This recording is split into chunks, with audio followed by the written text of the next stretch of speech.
Hi, it's Kelly Groehler, and this is WTAF, Women, Travel, Art, and Food. And welcome to our first episode.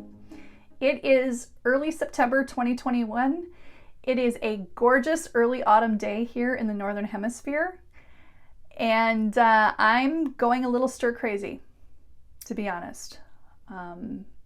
There's really nothing more that I want to do right this minute than drive to the airport, get out my passport, and fly my ass somewhere halfway around the world. Unfortunately, as we all know, it is still 2021 and we are still dealing with a global pandemic. So that really isn't possible right now. It's also a first world problem, and I fully admit that. But thank God for technology, because if I can't go somewhere right now, at least I can use one of the screens around me to go there, even if just for a glimpse. And I can tell you, I've had great travel experiences through my screens. I've had great food experiences, at least looking at things. And I've had really great art experiences through technology. And there has never been a better time than right now for you to dive in deep into the art world. Because again, I think that of all the areas that I'm interested in bringing forward to you through this series, contemporary art is at the core. And it is the area that I think that is most easily experienced through your technology. I personally believe that the best art experiences are those observed with the naked eye. But follow a hashtag on Instagram like women artists, you're going to see some phenomenal works of art. As the critics also tell me, you're going to see some crap. And that's like any other industry sector. So that's okay. I do want to make sure that I qualify everything here by being very intentional in saying, I am not an artist. I'm an entrepreneur. I'm a recovering corporate executive. And I love to travel and eat, but I also really love to collect art. When Kate and I started Alice Riot a few years ago, I did what I do every time I join a new company or take on a new client. I dive in to learn more about their industry. And there's tremendous industry data out there about the art world.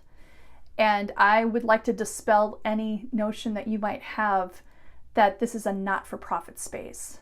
Far from it. Art is approximately a $70 billion global industry, and it's it's massive. It's huge. Lots of money moves through it.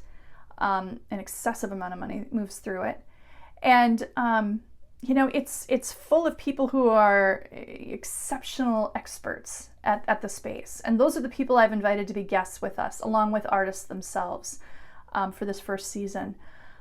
Here's the thing, unlike any other industry, whether you're talking about consumer technology or packaged goods or apparel or services, anything like that, art is one of those industries that represents something that's actually central to our existence as human beings. Art has existed all the way back to the emerging human species and the cave drawings. And you're going to hear one of our guests talk about that this season and his fascination with that. But if you think about what art actually is, it's not just a painting. It's not just an Andy Warhol. It's not just a piece of graffiti. Art has for centuries been our record of history, our social and cultural critiques, our interpretations of what has happened in the past, of social uprisings, of culture, of trends, of the world today and where we're going in the future, have all been settled in some way by what we see coming out of the art world. So it's got a direct connection to all of our lives, whether we recognize it or not. There's just one problem with it all. You can take a look at any top list in the art world.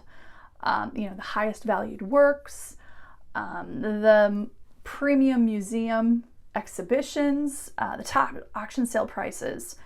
The value of this industry over the centuries has been placed for the most part on the works by mostly white male artists. And you fast forward now, I mean, in the 21st century, you'd think that we would have stronger representation of different voices in the art world, works that are being appreciated and valued and created by more women and artists of color. We're not there yet, though. And, I'll give you one example. 2020, even during the pandemic, there was growth of some degree in the contemporary art world. Auction sales. Of the top 100 works of art sold at art auctions in 2020, 100 works of art, 8 of those works were by women artists. 8. That's infuriating for someone like me who is interested in collecting art, and I do lean in intentionally on women artists. I don't know what to make of that, especially when I see industry data that is pointing out the disparities and is calling on the industry to advance women artists, to advance artists of color. But the value is still placed in the squarely in the corner of white male artists. For me, someone who wants to invest, it's very frustrating because, after all, we all know money talks. I hate to say it, but it's true. But the thing that I'm really excited about with this first season is that the guests that we've brought on to talk with us about the contemporary art world are really calling on us to stay positive and take a long-term view. And if you come out of corporate, you may be familiar with the phrase short-termism. That has a tendency to be like, especially in a publicly traded company, where all you're focused on is the next quarter's stock price, and you're entirely driven by quarter to quarter, and you're in the short-term view. And these guests are telling us to take the long-term view. And back to the point about roles. Again, I see myself squarely in that role of a novice art collector and a women's art advocate. So I'm a collector and I'm an advocate.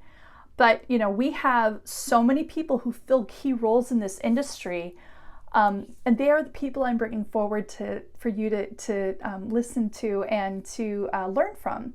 We have the artists.